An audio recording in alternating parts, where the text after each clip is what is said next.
নমস্কার। আমি শহরেই থাকি, মোটামুটি শহরে কাজ করি। তো গ্রামে এসেছি। আসার পর এই মাঠের দিকে ঘুরতে এলাম, ভাবলাম কি সুন্দর সোনালি ধান পেকে গেছে, মাঠে রয়েছে। ভাবলাম একটু তোমাদের দেখাই। এই যে পিছনে দেখতে পাচ্ছ ধান গাছ, ধানগুলো একদম মোটামুটি এখন কাটার সময় হয়ে গেছে, সোনালি হয়ে গেছে। তো ডিটেলসে আমি একটু বলি তোমাদের, চলো।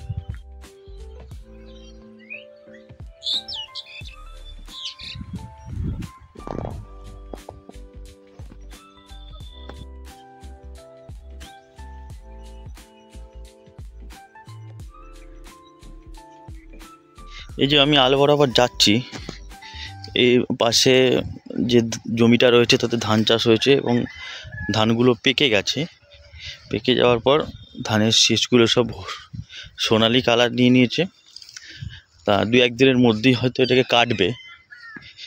তা যেহেতু মাঠে আছি, একটু হাওয়া চলছে, ভয়েস ক্লিয়ার আসবে না।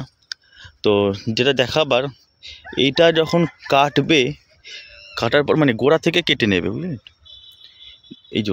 এই জমিটাতে যেমন কাটা হয়ে গেছে এবং গোড়াগুলো এইভাবে পড়ে রয়েছে।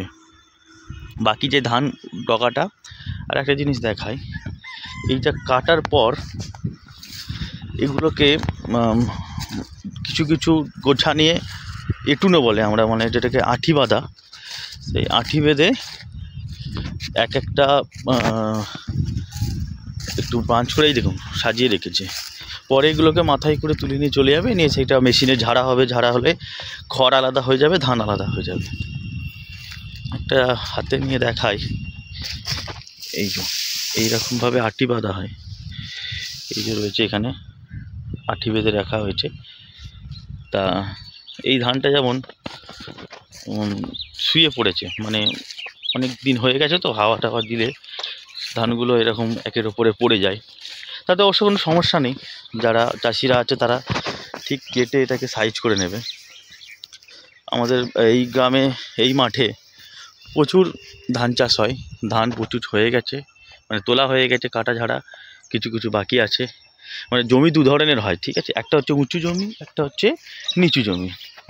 তা সব জমিতেই এই বর্ষাকাল যে সময়টা আমরা বেরিয়ে এসেছি, সেই সময়ে সব জমিতেই কিন্তু ধান চাষ হয়, সে নিচু হোক উঁচু হোক, কোনো সমস্যা নেই।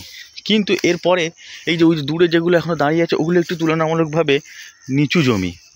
তো নিচু জমি হওয়ার ফলে একটু পরে কাটলেও হয়ে যায়, কিন্তু এগুলো উঁচু জমি। এই জমিগুলো থেকে ধান কেটে নিয়েছে এবং খুব বেশি হলে আর এক সপ্তাহের মধ্যে পরিষ্কার হয়ে যাবে, সব কাটা হয়ে যাবে।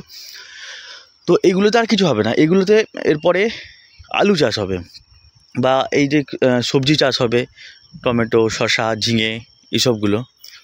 কিন্তু ওই যে দূরে দেখছেন ওই যে ঘরটা হচ্ছে একটা মিনির পিছনের সাইডটা হচ্ছে নিচু, মানে নিচু জমি। এর ফলে কী হয়, এখানে কিন্তু আলু টালু চাষ হবে না, এটা পড়ে থাকবে। এখন পরে ওটাকে আবার মিনির জল দিয়ে ধান চাষ হবে। তো ওই জমিগুলোতে শুধুমাত্র ধান চাষই হয়, কিন্তু তুলনামূলক একটু উঁচু জমিগুলোতে এই শীতকালীন ফসলগুলো হয়।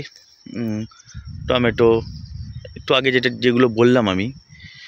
তা আর এই যে সেই ধান ঝেড়ে ভালো করে মাঠেই এরা ঝেড়ে ধানগুলোকে নিয়ে চলে গেছে। এই যে খড়ের আটিগুলোকে এখানে রেখে গেছে, পরে অবশ্য খড়গুলো নিয়ে যাবে, যেগুলো গরু টরুতে খায়।